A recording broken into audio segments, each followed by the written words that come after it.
to it. Okay.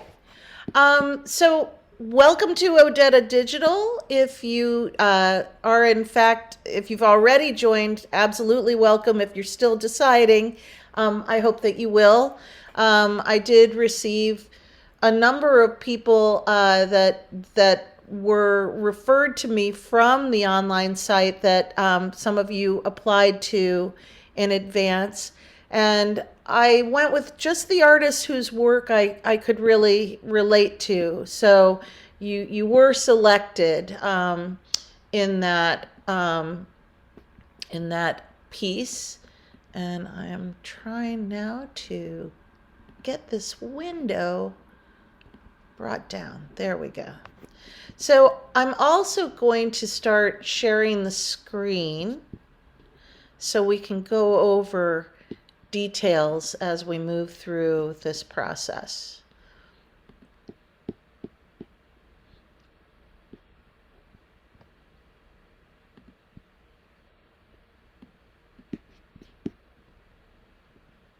It's always a matter of like moving different things. Kind of drives me crazy. There we go.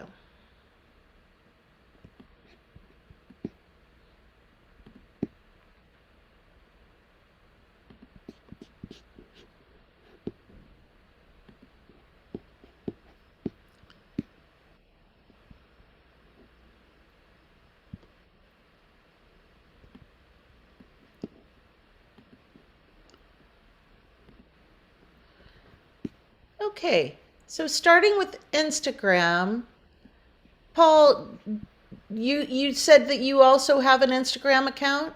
I do. Okay, I great. have two, one for most of my work and another for just more figurative stuff. Okay, great.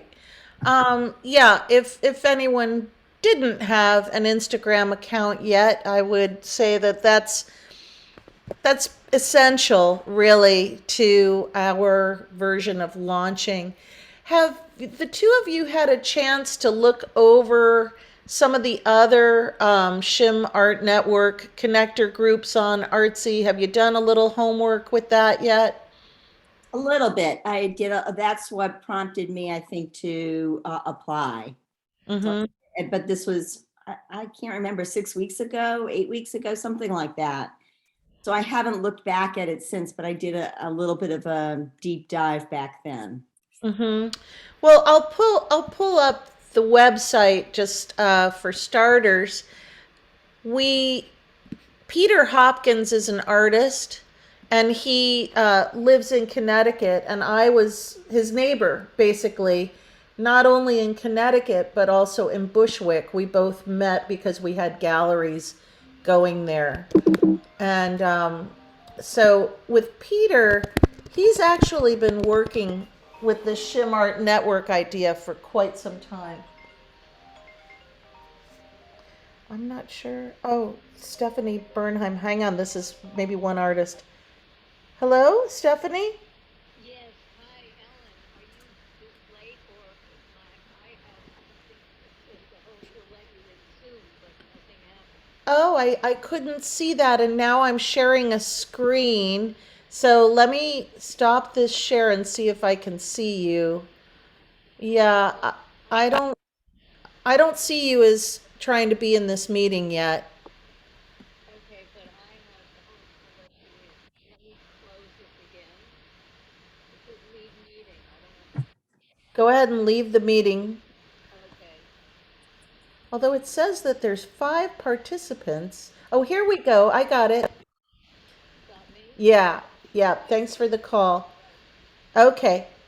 Well, now I don't see you. Well, you'll turn on your video? But I don't have a screen to turn on yet. Okay. Oh, wait, here it is. I got it. Thanks Okay. for the call. Yes, yes, yes. Hi, here I am. Now. Okay, great. I'm going to shut off this phone call and keep going. Okay, and I'll shut this. Thank you. Well, that was good. Sorry about that. Okay, so I wanted to bring up the Shim Art Network's website. and just talk a little bit about SHIM.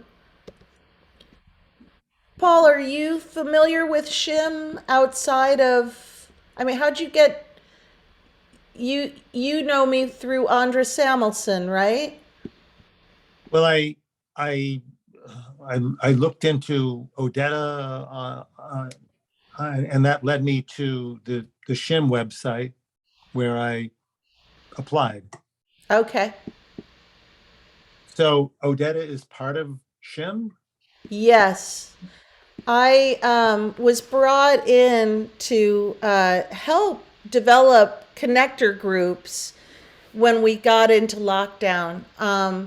That was the beginning for me. Peter had already been working with me with other SHIM things like art fairs, taking my work to Aqua in exchange for running a SHIM group exhibition at ODETTA when I was closing that Bushwick space, things like that. So we were starting to just barter together basically on the different perks that we had.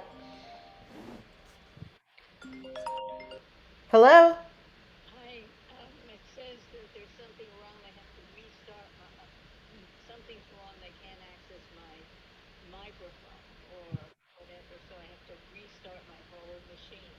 So I'll do that, but I just wanted you to know I've been making every effort to get on. Thank you so much. We're going to be recording this so you'll be able to follow along, and you don't necessarily need to talk. So we could just have you listen in. Try it again. Okay. Thank Try you. it again. Thanks. Bye. Bye. Okay. Um, so this is a clunky beginning, but it's not always clunky. Um, the I was brought in to help develop these connector groups, and what a connector group is. Just going to make sure you can see my screen. Can you guys see this? On view, ODETTA digital spinning plates. Do you see this? Yeah, No? Okay, then I need to reshare the screen. wait a minute. Hold on a second. Okay. So back to sharing the screen. So basically what's happening, now she's coming in, is that we have this wonderful opportunity to bring people into the artsy platform. Normally, as a gallery, if I was going to pay for artsy as ODETTA gallery, it would set me back between $550 and $700, depending on the plan per month. Plus, now they take a commission. So I tried artsy over the years. I couldn't figure out how to get people to buy off of it, and I finally left it. I've had more success selling online with First Dibs, but then the pandemic kind of changed everything, and it's now de rigueur to go ahead and buy a work of art online. There's very little fear now on the part of collectors. And with ODETTA, I offer a return policy also, just to reassure them that we're no different than anything else that you're going to buy online. Yes, the shipping and handling will be handled very differently, but still, if you can't get to preview a work and you really want to, it is returnable within 7 days. That there's always a limit on that. So what's scrolling in front of you right now are the various banners of some of these connector groups. When I started forming ODETTA Digital, I really didn't know where it was going to go, other than the fact that I knew that I needed to continue to help artists get the visibility that they were seeking. That was a personal goal. It's always been that for me, wanting to give something back. But also, I wanted to explore alternatives in gallery practice because I had found that running ODETTA in physical space was. Hello, Hi, thank you. Go ahead and mute yourself if you don't mind, though. you hear me? I don't Yes, think we so. hear you. So I wanted to uh, find alternatives to gallery practice that had a sustainability to them because running show after show in real life without funds to have a staff helping you and handling all the sales and the PR, I was becoming really burnt out. But the real reason for the burnout was I was also losing money because of these commercial rents. And yeah, I got to fulfill a dream of running a gallery, but how to make it a success in terms of paying myself for the work that I was doing for others, it just, I hadn't yet cracked that code. And so the pandemic just forced my hand on that. It forced me out, and I left physical gallery exhibitions for the time being to really explore this option. And I'm finding that it feels a lot more honest to me.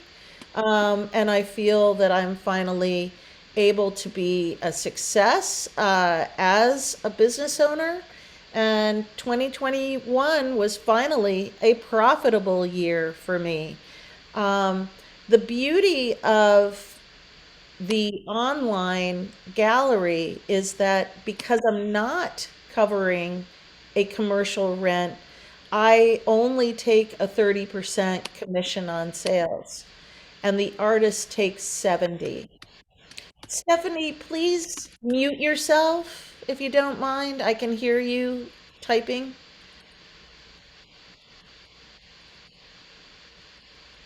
Thank you. Um, so the price that you gave with your application, if you've already turned in your applications, that is your base retail price. When you see it posted in the exhibition, it will be slightly higher. That's to cover the administrative costs when Wilson Dugan, our gallery manager, I'm not sure who's typing. I'm going to mute. It might be you, Paul. Would you mind muting yourselves, everyone, just to allow me to hear myself think? Um, You might be able to mute all of us simultaneously in your settings.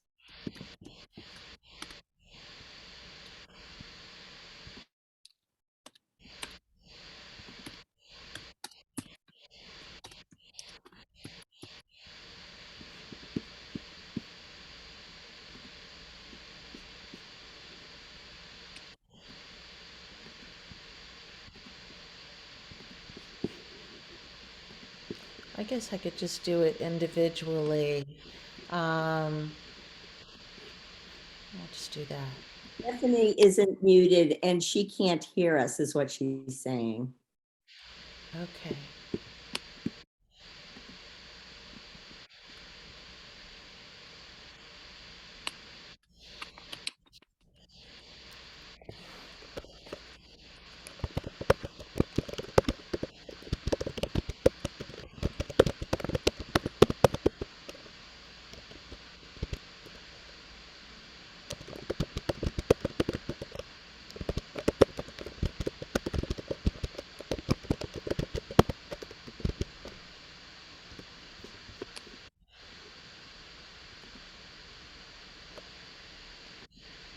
Yeah, and I can't mute her.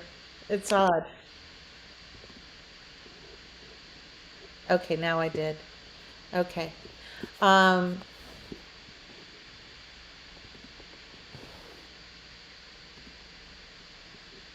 keep that chat.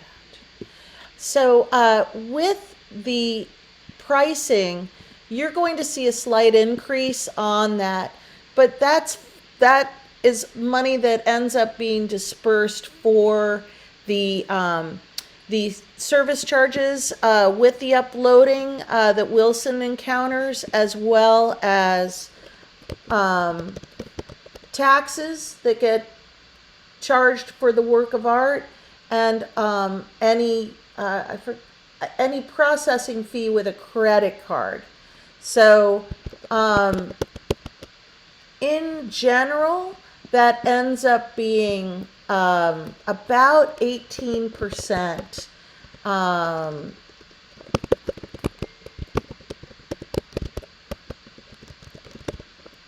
So when you have a work of art that is under 1,000, it's going to show up as a higher price. When your works of art are over 1,000, that kind of percentage is going to lessen, because those rates don't change in terms of the service fee. So it is something that is a bit of a sliding scale.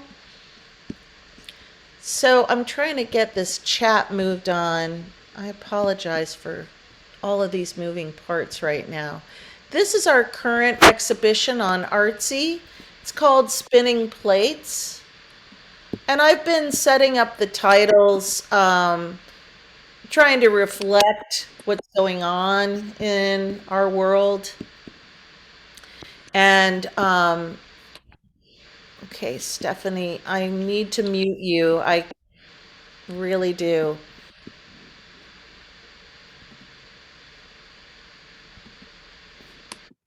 It doesn't mute.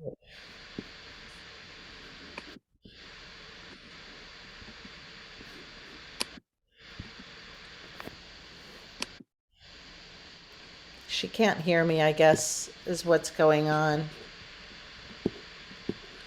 So, for example, a work like Susan Still Scott, she would have put this painting in at a retail price of about $950, and the price went up to $11 or $1,000. So it's not a huge increase. When those purchases happen on Artsy, I get contacted from Wilson Dugan that there's an inquiry about a piece. I follow up with the buyer and find out what their mailing address is. And then you, the artist, take the artwork and go get your shipping quote from where your work is and where it's headed. You get that quote to me, and I relay that to the buyer. And if in fact they're interested in purchase, still knowing that they're covering shipping, then we will invoice them, and you will, as soon as I have payment, you will release the work to them and ship it. When they receive it, they get a 7-day preview should they ever want to return the artwork. Has not happened yet with my Artsy sales. And as I was saying at the beginning, sales online have really been the norm now. So I'm enjoying sales both on First Dibs and on Artsy. What we do as a community in ODETTA Digital is we orchestrate a unified posting of our works of art over the course, most often over the course of 2 days on a given weekend, which for serious play, that will be around the 3rd week in June. And I'll get to that date soon. I wanted to get all the artwork in first. And we will select specific times, and I will teach you how to set up your captions in your listing on Instagram. And we'll all share the same link, which will be the link to the exhibition itself. And from there, we are all basically one hive mind. We're saying to our audience as we're posting simultaneously on Instagram, please come to this exhibition. That would be in your bio instead of your own website. And then we will share hashtags and captions. And that basically we're trying to drive traffic to our exhibition for that specific opening or launch. And what I've found is so gratifying is that we are all working together to the same degree as if we had met in person. And due to COVID, it's so hard to schedule that I just don't want to mess with it anymore. But I find that this community does get well established with these unified actions, and it has helped to drive sales. I do find that sales range from the very affordable, under $500 pieces on up to over $25,000 installations.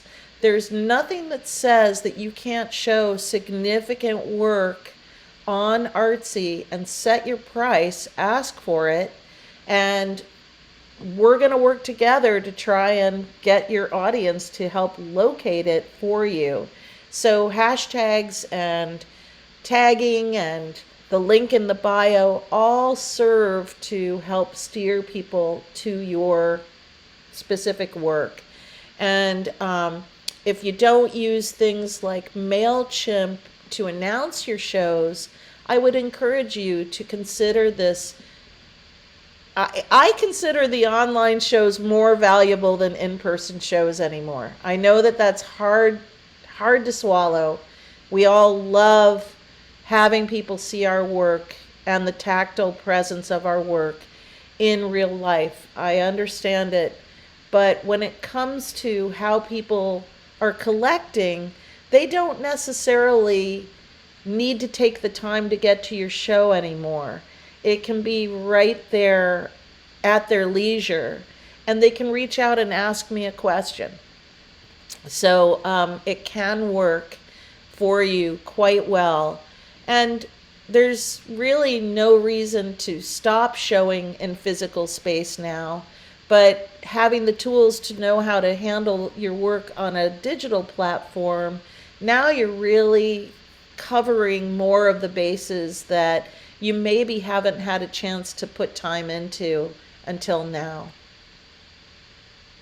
So with our launch of Serious Play, you'll have up to 5 images, and we will post them. When they're on Artsy, what I like to do is have at least one tweak week for any kinds of glitches that you might see on your posting.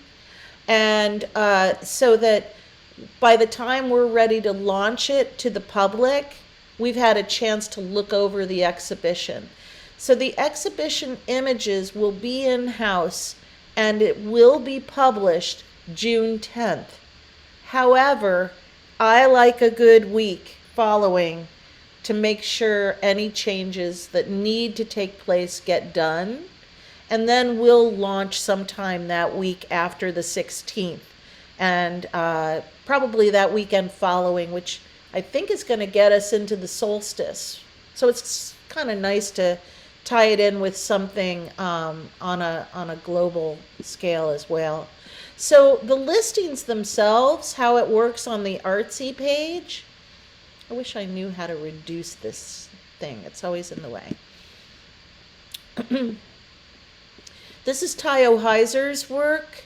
And so her piece is Defender, and it's in our exhibition, Serious Play.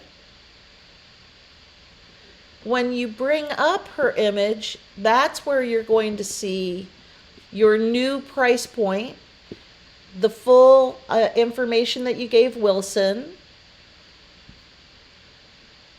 But then as you scroll down, there's more from Tayo. And so as you scroll past our exhibition, it'll say other works by Tayo Heiser. And as we move over to the right, view all. As you get your work posted on Artsy through ODETTA Digital, and in other cases, other galleries, all of your portfolio will be included on Artsy for anything that's been uploaded through my gallery or another gallery. So a lot of times artists will say, well, I posted 5 images, where are they? You want to scroll down past, after you pull up your piece, past the exhibition itself to your pages and then click on View All.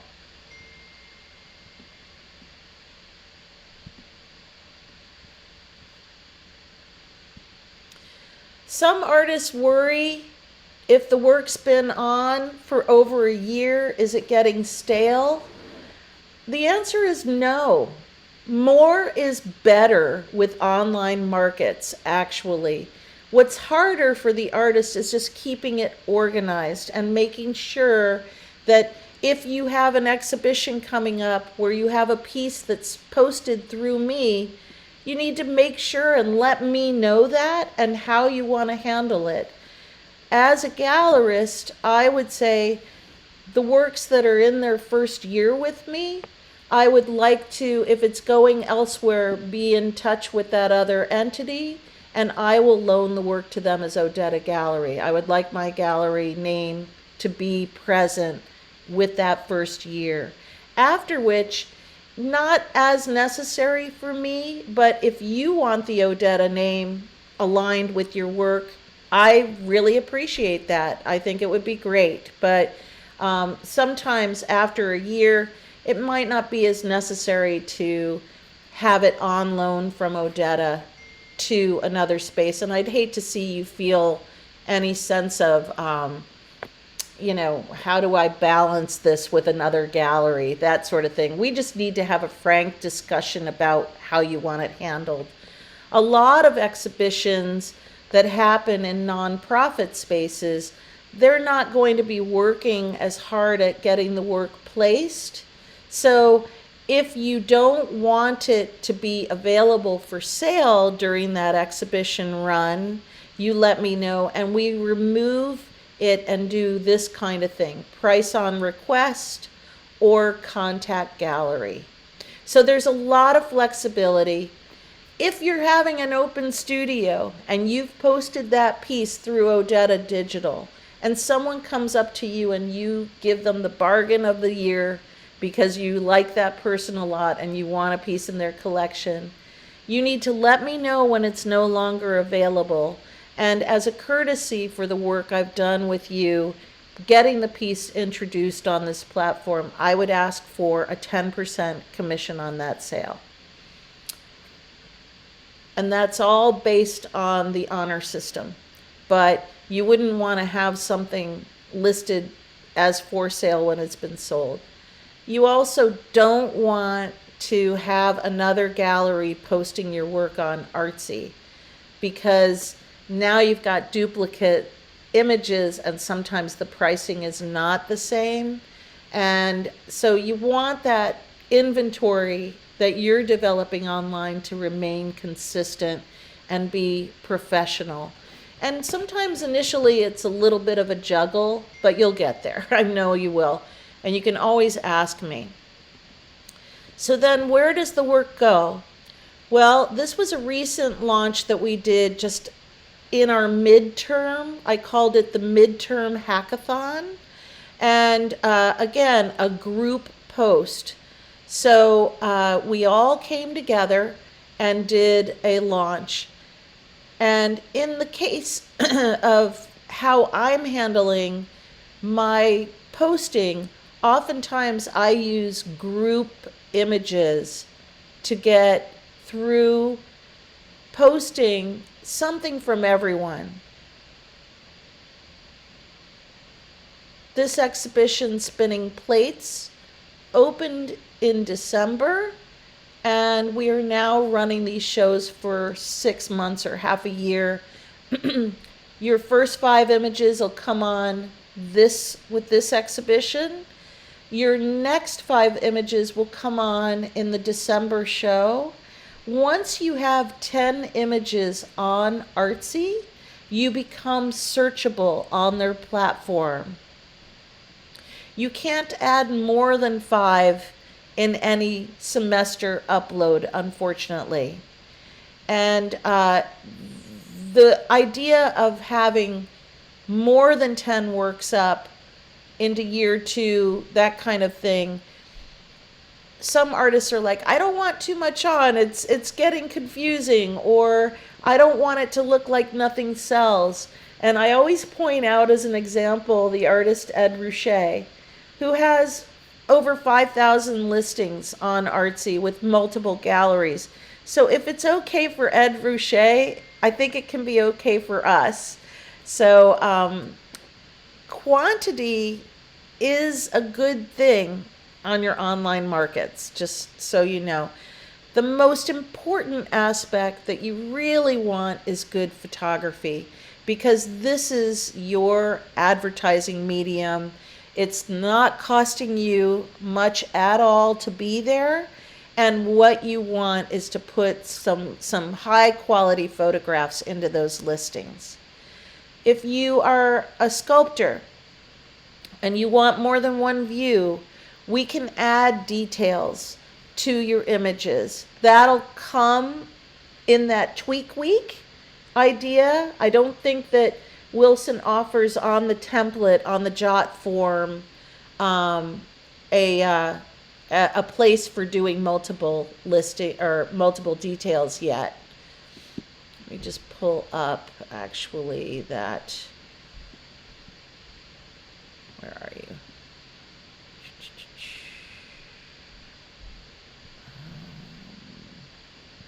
I wanted to pull up that jot form link.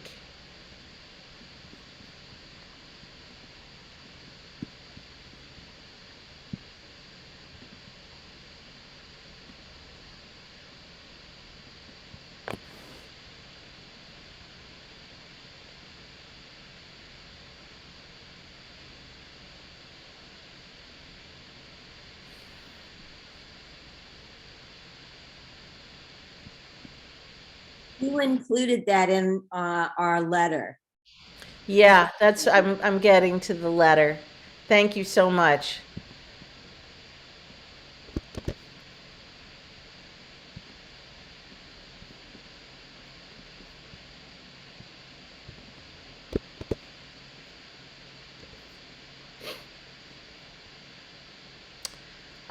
You can unmute yourselves if you have any questions about this application.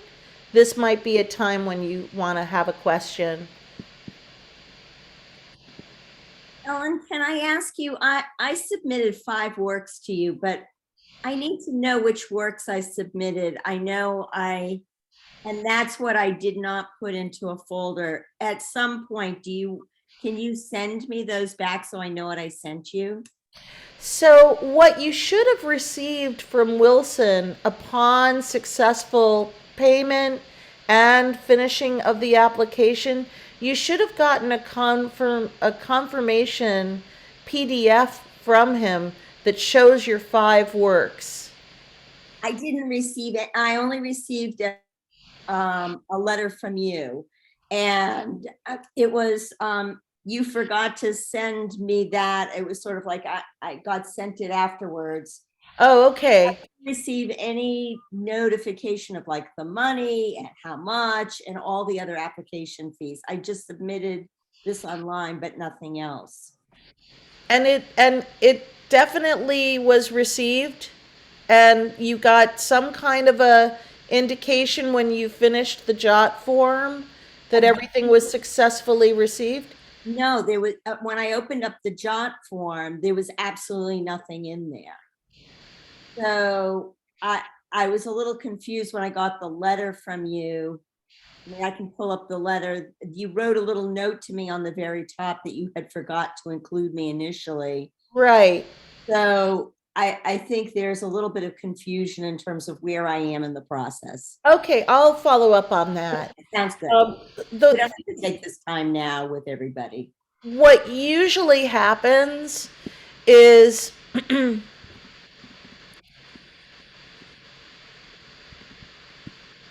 we end up with a PDF from your jot form that gives a small copy of your listings. Let's see here. Let me just pull this up. It might be actually in ODETTA. Let's see here.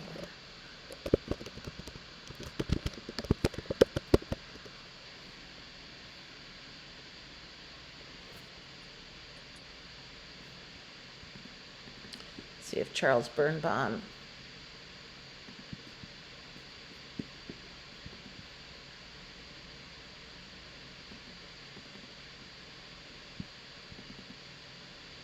Okay, here's an example of a PDF, Madeline. So for Marjorie Sopkin, this is what you should receive when you've successfully uploaded. So I will look in Google Drive under Wilson's spreadsheets and see if in fact your work was uploaded successfully. You should have filled out. Did you fill out the jot form with this kind of thing going on? Browse your files, put your images in, filling out the title and everything? You need to unmute yourself, Madeline. There was, I filled out something like this that you're showing here initially. But I never received a PDF back. Okay. I received an email from you because I wasn't included in initial. Yes. And I didn't receive any kind of like agreement form or terms of agreement. This is your form when you fill out that gives you your terms of agreement. The PDF that I mentioned is the follow-up that confirms that you successfully uploaded everything. So I'll go back to Google Drive and ask if in fact your work was uploaded correctly and successfully received, okay? That sounds great. I filled out a whole application and I saved all that information. It was just I never received anything else regarding that. So sure, that would be great. I don't want to take up anybody's time here. So we can swing back around afterwards. Right. Okay, great. So with our launches on Instagram, what you want is to also change your bio slightly so that it reflects our exhibition. Let's go back. So for ODETTA Gallery, right now I use a tool called Linktree, and that enables me to have multiple URLs in my bio. And if anyone doesn't know what a URL is, it's a web address. So in Linktree, when I open it up, I had Spinning Plates, this URL, in my bio for any of the launches that we did with Spinning Plates and any other exhibition. So Linktree is a tool that not only enables you to have your website in there, but you can do things like reviews. You can have, if you have multiple exhibitions going, you can have those exhibitions going. You can also reorder these as you move through it, and it's a free site. So the first thing that you want to explore is Linktree, linktr.com.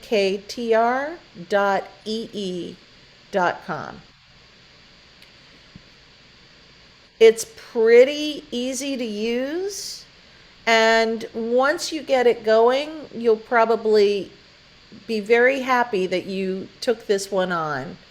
And again, when we do our launches, I'll ask you to take your Linktree URL off and focus solely on the exhibition during our launch.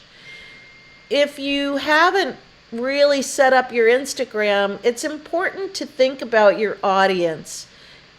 Bring us back, engage us. All of this kind of social media applications, these are all designed to help you reach your audience, find your audience, and engage with them. So, what you want is to create verbiage that helps people to want to come back. So, I'm calling what I'm doing right now new genre shared gallery spaces. I'm hoping that people don't all know what that is, and they may want to follow up and see what a new genre gallery space might be and look deeper into ODETTA Gallery and all of the projects that I do. For Andra Samuelson, she's my current solo artist in ODETTA Petite. That's a solo exhibition, and so it's set up a little bit differently. And in all cases, when we're showing works, this one came off of social media.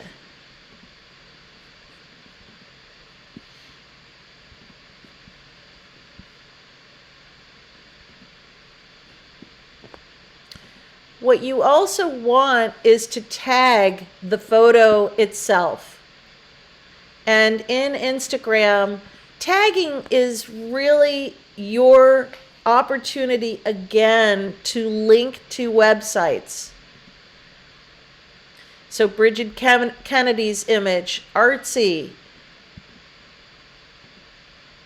Joy Bush Photography, SHIM Art Network, any kind of a website that you're working with, ODETTA Gallery, the artist Camille Esquel, this is the kind of thing that you can do to enhance how people find you and how, if they're interested, they can look further. So tagging your photos is essential. Also, we do in our group launches these group captions. And again, what we want is to engage people, instruct them, help them move forward between hashtags and captions. We also want to list the price on a work of art. So when you're posting, go back to your exhibition and show what the price is. I find it ironic that we're all in a profession that has a retail aspect to it, and yet oftentimes we're told that it's not right to show what the price of the artwork is.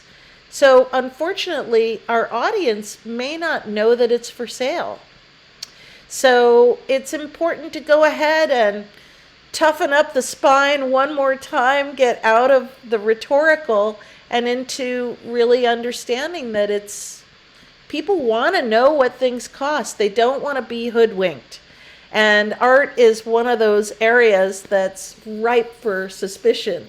So I personally think it's okay to make an offer, let people dicker with you, and that's what's going on in the art fairs right now with Volta.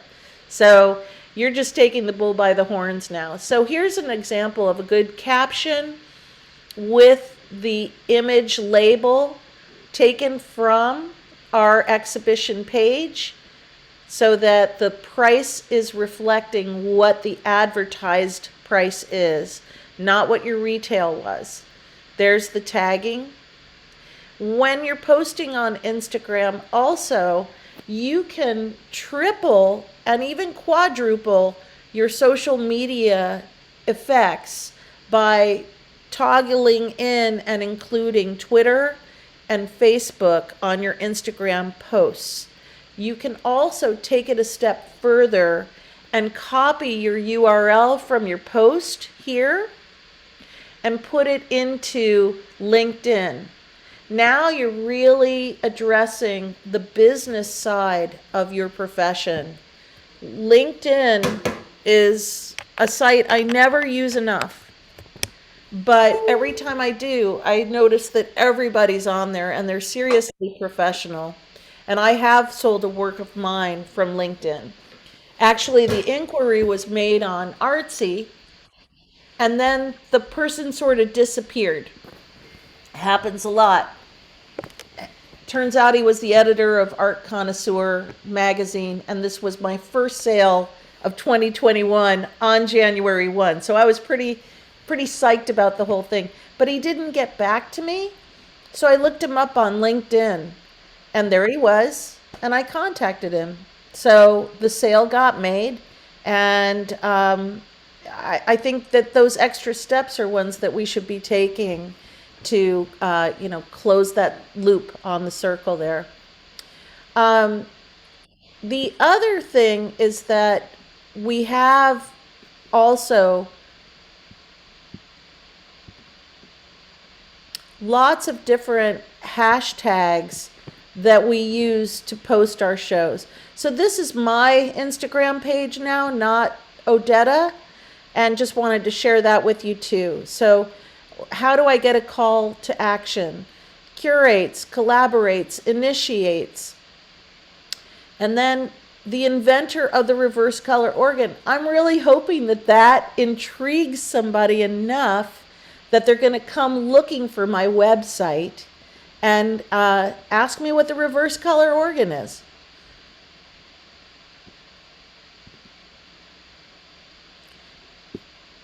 So the last tool I want to introduce to you, we've done Linktree and we've done Instagram.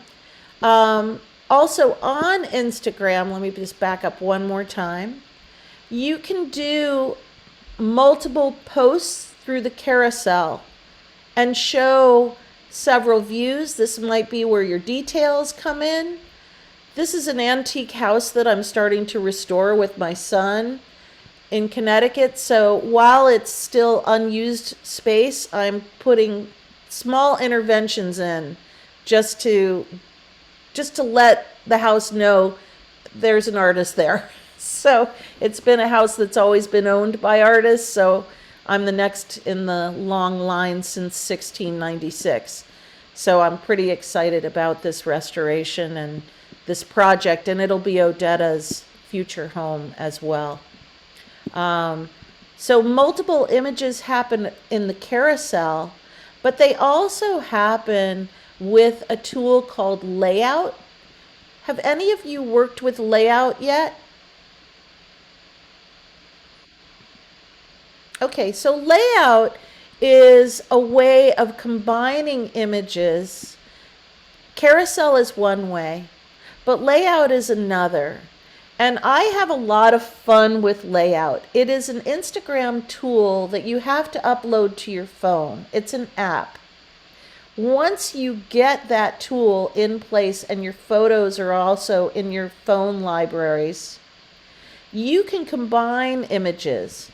So I have Emily Berger on the top and Charles Birnbaum. And I chose these works together just for playful aesthetics. There's no rhyme or reason. But Layout is the tool that I used. And once it's on your phone, you can make your collaged images, your combinations on Layout in advance and then use that singular image to use for your post on Instagram. Two artists here, Amy Chang, Joan Grubin. Two artists here, Deborah Perlman, Lisa Pressman. So it's another way to sort of take that post, do something creative with it. It's a call to action. It's a call to engagement. So Layout is another Instagram tool. And then the last thing is when we set up our launches, I will do a workshop before the launch so you have a chance to really ask me questions and keep exploring these tools. But the last one is a tool called Later. It's a scheduling tool. Also, you can use it free, just like Linktree, just like, the Layout. So this scheduling tool later, there's a few of them out there, allows you, if you're going to be working or away during those specific hours of our launch, it allows you to pull the image and go ahead and post it, and you can create an an upload with our agreed upon captions.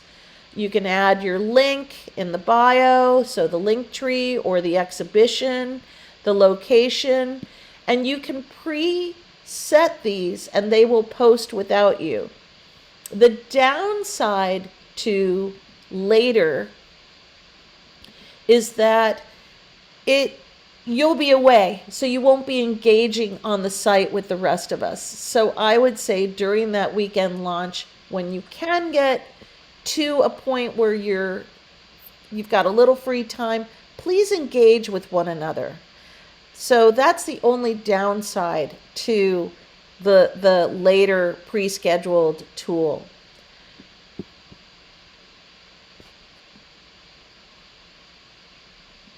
So the last question was about sending me images themselves. The reason that I like having images on my desktop is it enables me to move them into Drive, to move them into later, so that I can combine your images more readily. So I ask for a slightly different set of information, Madeline, and I ask for the artist's last name, the title of the piece, the date, the media, the size, and your price. So this helps me to track also what your initial retail price was, in addition to that PDF that Wilson sends me.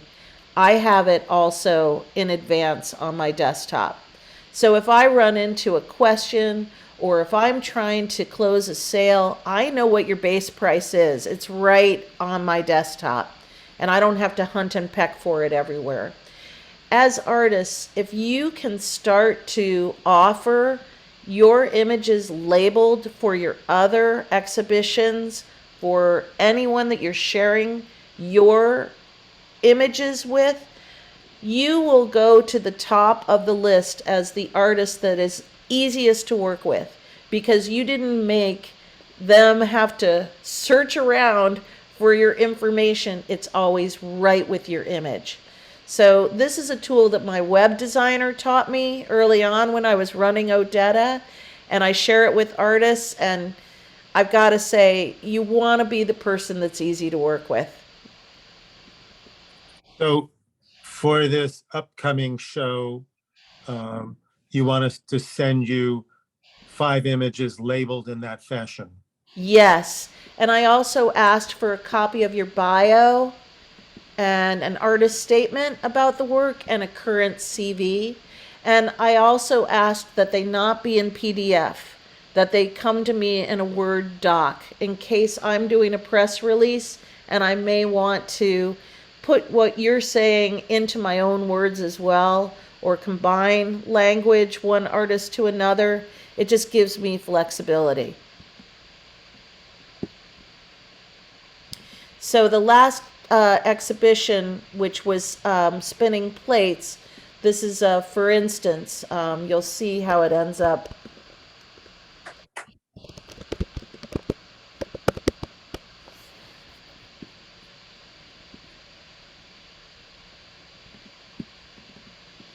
So I get everyone's images, and then I have to orchestrate the home page and identify which pieces I think play well together as we go through. On average, I show about 60 to 70 artists on these launches, these exhibitions. Not sure why that's not opening. I'll just try another one. So these are everyone's folders. And you can see I've been working with everybody for a while now, And be it from Odetta in Bushwick um, to all of those other galleries as I was moving through 2019 to now Odetta Digital for the last 3 years. But the artists all take the time to label for me, and I really appreciate it. So I'll end up with a folder from everyone for serious play as well. The home page, I'm hoping this will come up now. Let's see, maybe this one will. There we go. Whoops. So the home page, once I've got everything in house, I then move images and your folders over to Dropbox so I can really scan through everything as a full-size image and identify which ones I feel I'd like to see on the home page. Not all artists are ready to give 5 images with every launch. That's okay. But in your first year, if you're not on Artsy yet, the goal is that you end up with 10 images so that you become searchable. So ultimately, you may decide to join in on some of the other SHIM opportunities. There's several being made now. Just by launching ODETTA Digital, I've helped spawn 3 galleries showing exhibitions. They're not a connector group. And now 4 or 5 connector groups. So once an artist gets the gist of this, and if you've got an inkling in your toolkit where you like to curate and you like to have the control over the artists that you're working with, and it even can produce a small income when sales occur. You may decide you want to open a gallery after you've gotten used to how this works. And I would encourage it. I think it's becoming a very exciting community of hardworking people. I couldn't be happier, really. Let me go back to this page here. So on the SHIM Art Network now, this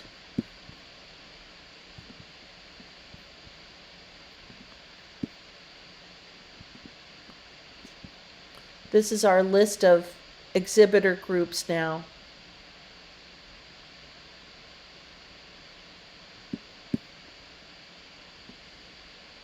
Fluid Media started out as Critical Watercolor.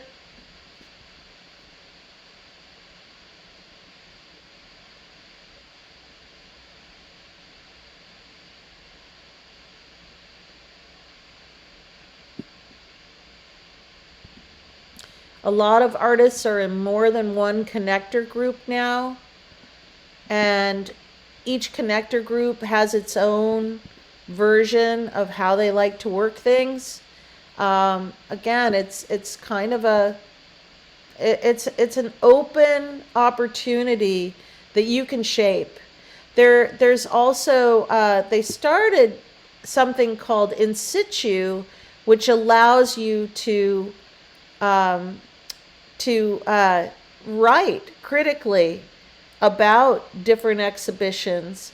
I haven't seen them do a lot with In Situ other than that launch, but I always think as a curator and as a gallerist that if I ever gave up the gallery entirely, the next step I would take as a person that wants to give back to my community of artists is I would write, because there's not enough critical writing out there for the arts anymore. So again, this is a network that we're trying to build where whatever your goal is, you can develop it, and at a very low cost. Having opened ODETTA and paid all the rent and everything, I can tell you it's much easier this way. Much more palatable. And the sales are they're more successful because I'm focusing on the online. Any other questions at this point? I'm going to wrap it up.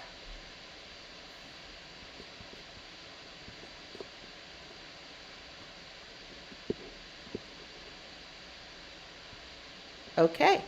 So, guys, fantastic. I'm going to stop the screen share now just to put our faces all in the room again. I finally made it. I don't know if you can hear me. We can hear you now. I'm Great, so thank sorry. That's you.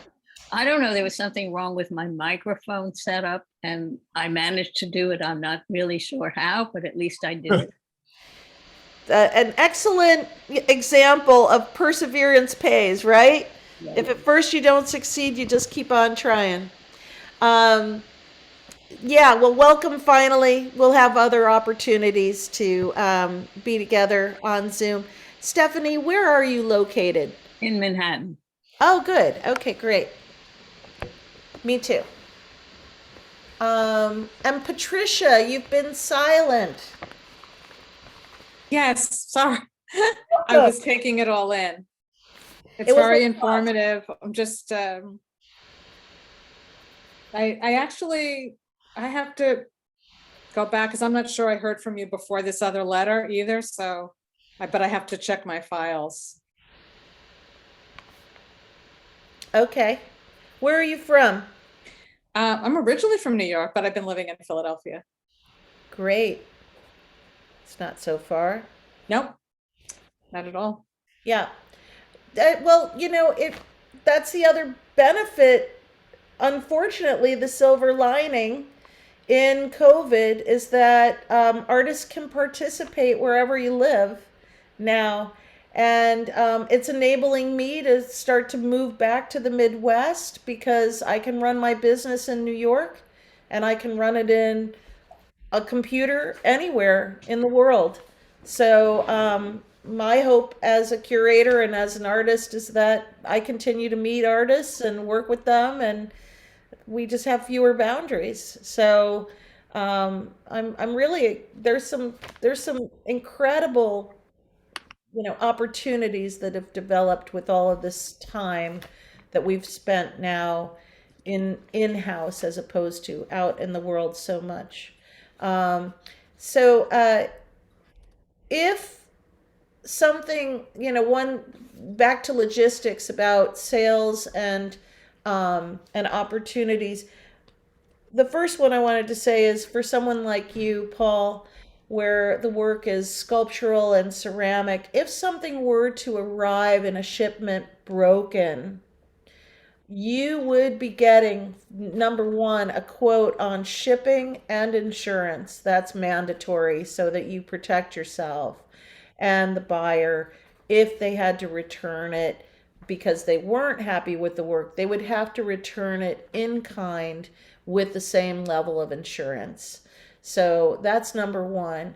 Number two is we have some opportunities that come through regularly, like the Fair Share Art and Fair Share Art Auction. You can find that on Instagram, Fair Share Art. We run those twice a month.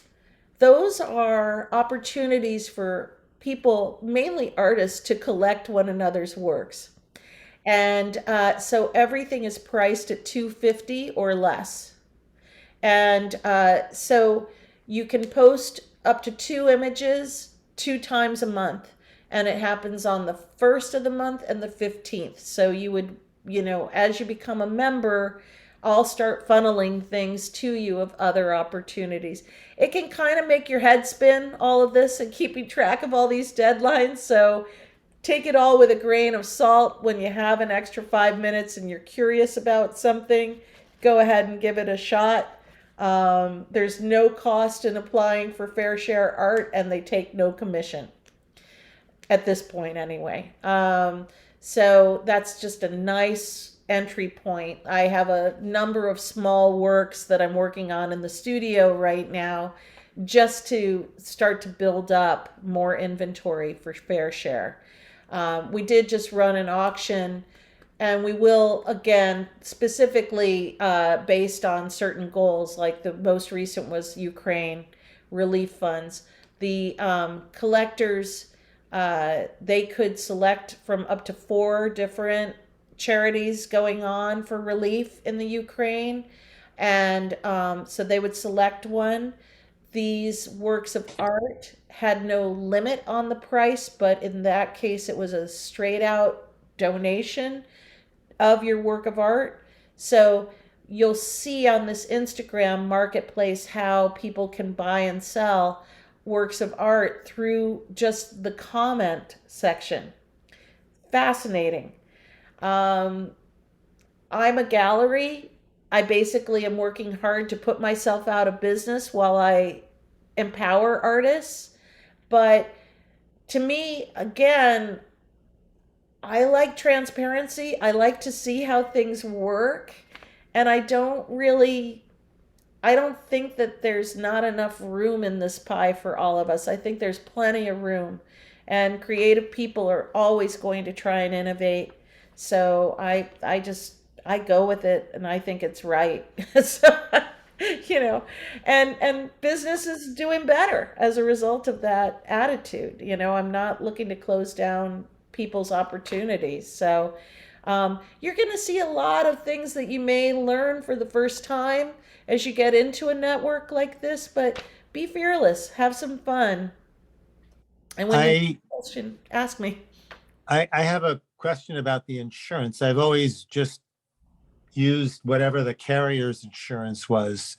So do you have any suggestions for where to go if I needed to get more insurance than the carrier would allow?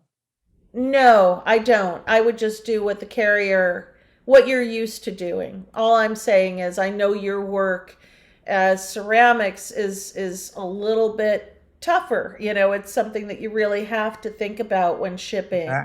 Well, actually, it's becoming more and more paper mache than ceramics. So um, there's less chance of that getting damaged, I think.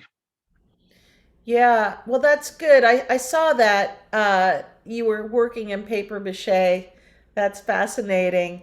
Is that a result of having difficulty getting to a clay studio for firings, or is that just a transition that was happening organically for you? It started because I wanted to work bigger than what I could fit in my kiln, Okay. and the kiln is getting old and funky, and so I've got to think about replacing it. Okay. Ellen, what about framing? Oh yeah, I have that question too. Sure. In general, the work does not have to be framed, nor would I suggest it unless you are framing for, if the work was already in an exhibition or something along that line. If you are framing it and it's already framed, be sure and take a few detail shots of the corners so the buyer could see how you matted it, how you framed it. Also, even of the back, so we could see what the back looks like. And all of those things just help a buyer, if they've got a question about framing, see what you've done in advance. And your cost for framing should be folded into your retail price. I don't think that it's my responsibility to be paying for your framing. If you chose to frame, you chose to frame. And that's not a cost that I would carry with you. So make sure that you've priced it as if it's framed.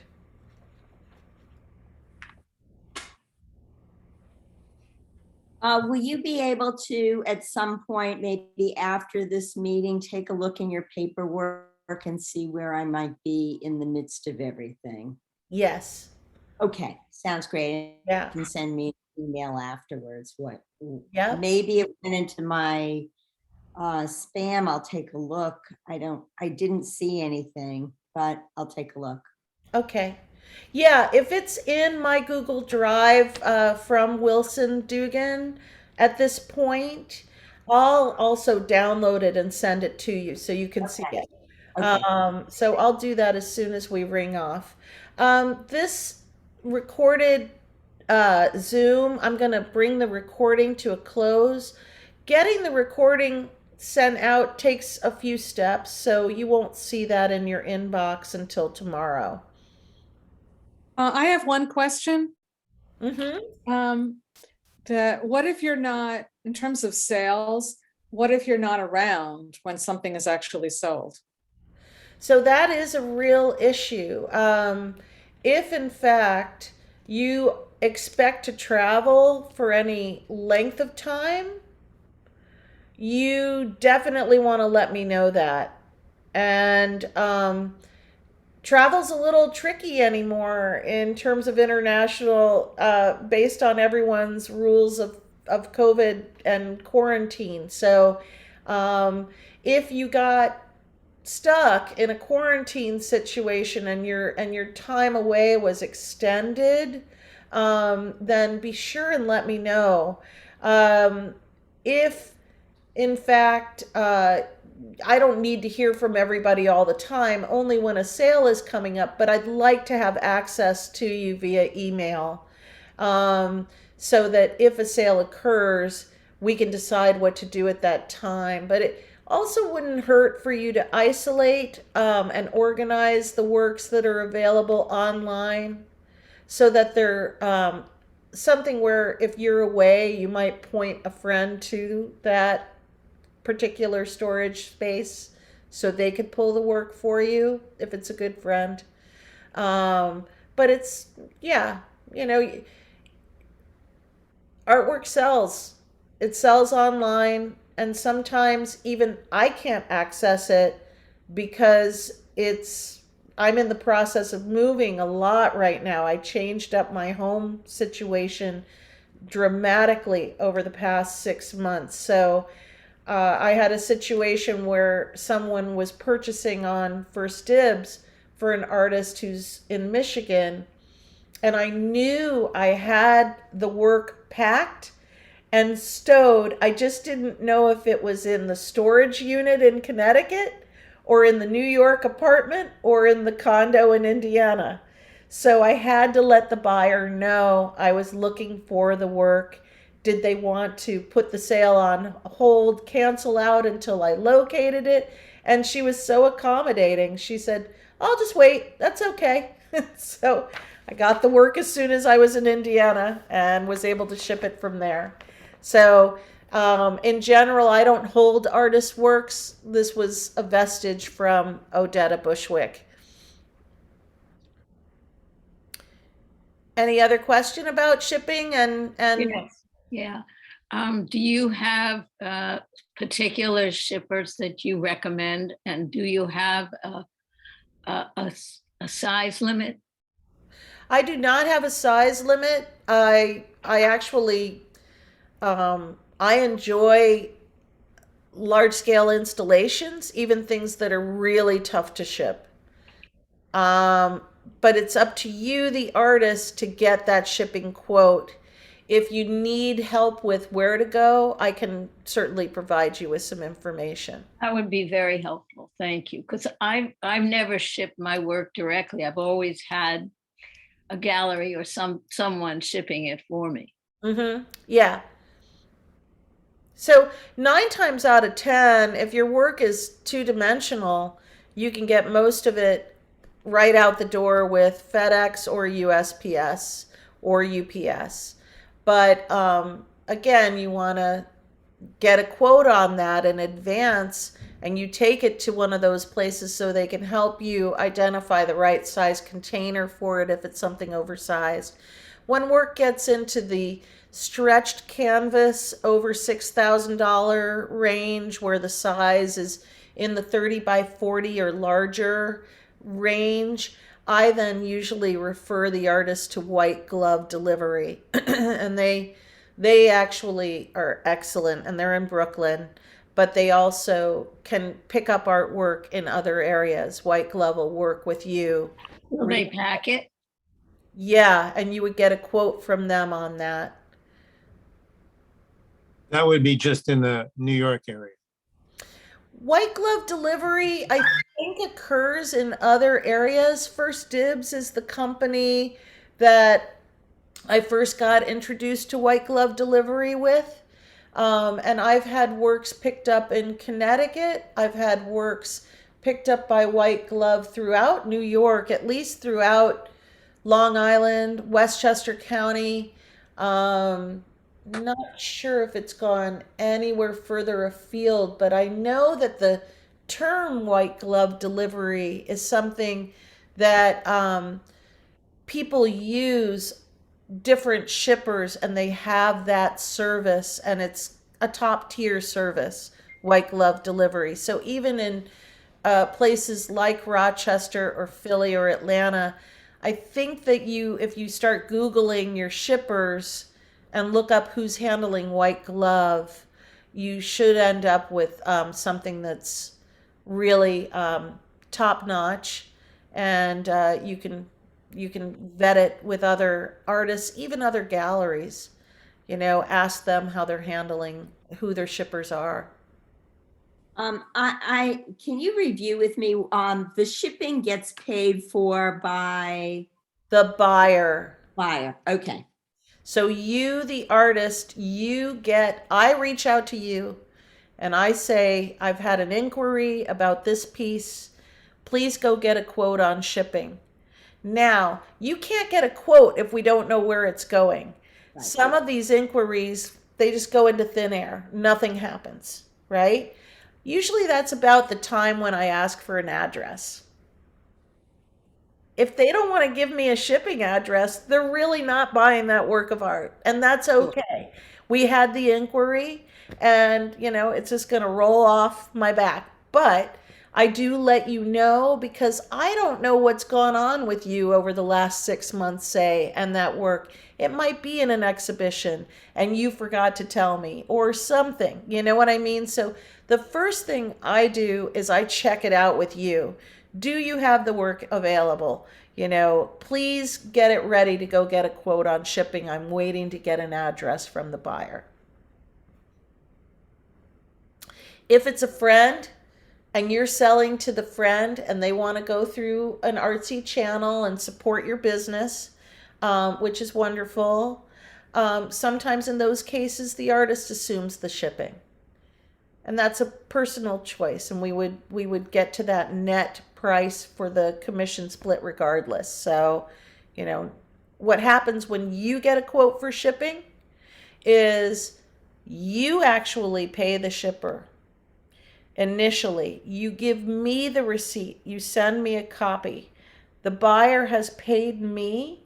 As soon as the work is held by them for 7 days and I know they're not returning it, then I pay you and I include in that payment your shipping from that receipt.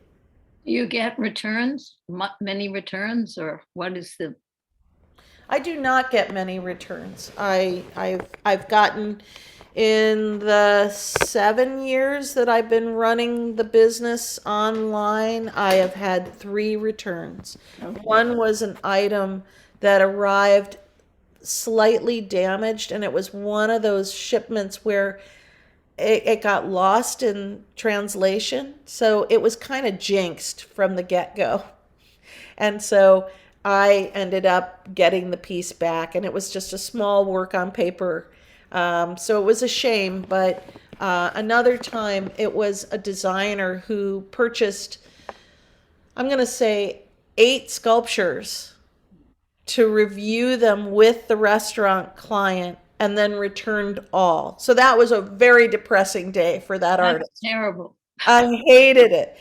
But what are you going to do? Are you going to say no to the potential sale of 8 works, small? They were low price sculptures, but yeah, that was pretty disappointing. What are you talking about in low price when you say Well, that? this is an artist, Jesse Hickman out of Michigan.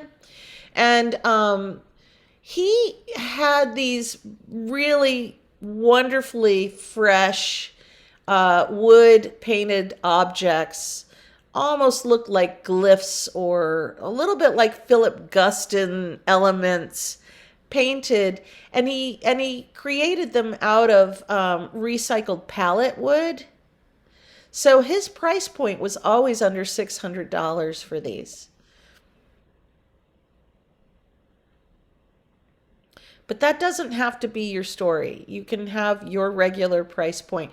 There's plenty of opportunities with Fair Share to, have things available on sale lower price points to participate in some of these other projects. Ellen, you're going to have another meeting with us, correct? As we're getting closer to the time frame. Okay. I Yeah. am. Okay. So I need to sign off for right now. Sign off You'll too. look into my paperwork and see where we're at because I feel like